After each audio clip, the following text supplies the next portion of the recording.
Today I'll be talking about a subject called phototransduction. Phototransduction is the process of when the light hits the eye absorbs it and creates a response. So first we need a source of light. In this case, we're going to do the sun. And what happens is the sun will hit the back of the eye to a cell, and it's called the rod cell. And this is a picture of the rod cell. And on the rod cell, we have this membranous discs. And on these discs, we have a protein called rhodopsin.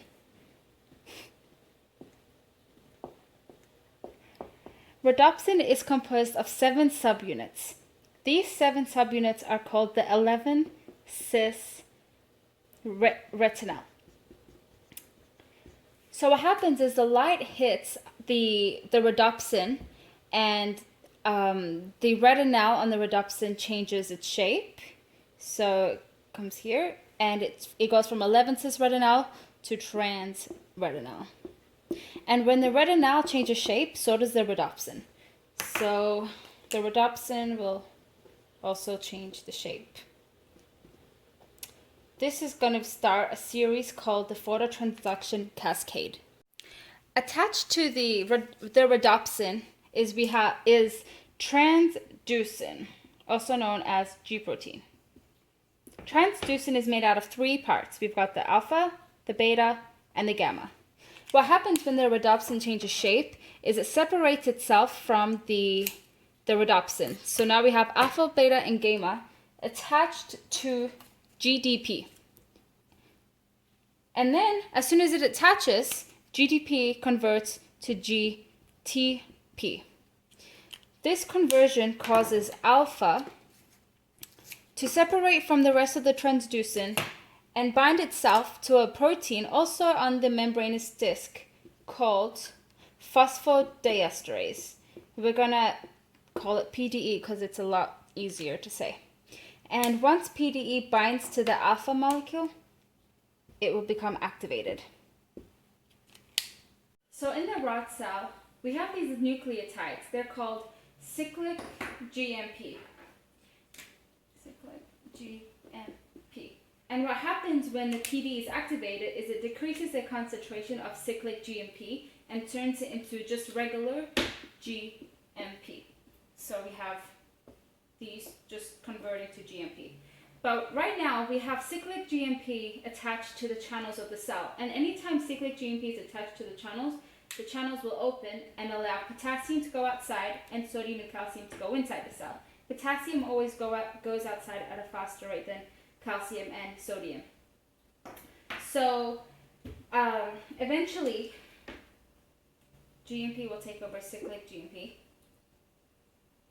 And because now cyclic GMP is no longer binded to the channels of the cell, the channels will then close. And ions will not go in and out of the cell anymore. This will cause the cell to depolarize. Not only will it depolarize, but it will cause the cell to have high signal amplification. After the cell goes through the high signal amplification, what will happen is the cell will then hyperpolarize. The hyperpolarization of the cell, the proteins in the receptor limits the amplification, and it turns off all the active sites such as transducin and phosphodiesterase. Also, we have rhodopsin kinase, and that's an enzyme which phosphorylates rhodopsin. And we also have another protein called arrestin. And what happens is arrestin binds itself to rhodopsin, and that allows rhodopsin and transducin to not separate from each other. Because transducin, as long as it's attached to rhodopsin, it cannot activate itself, which cannot activate phosphodiesterase. Because once the transducin separates from the rhodopsin, it'll activate itself and then bind to GDP, making it to GTP, and then the alpha will separate from the transducin molecule and then activate PDE. And we don't want that to happen. We want the cell to go back to its original state so it can start the process again. And we have rhodopsin here, which goes back to its original state, and it changes back to its original shape.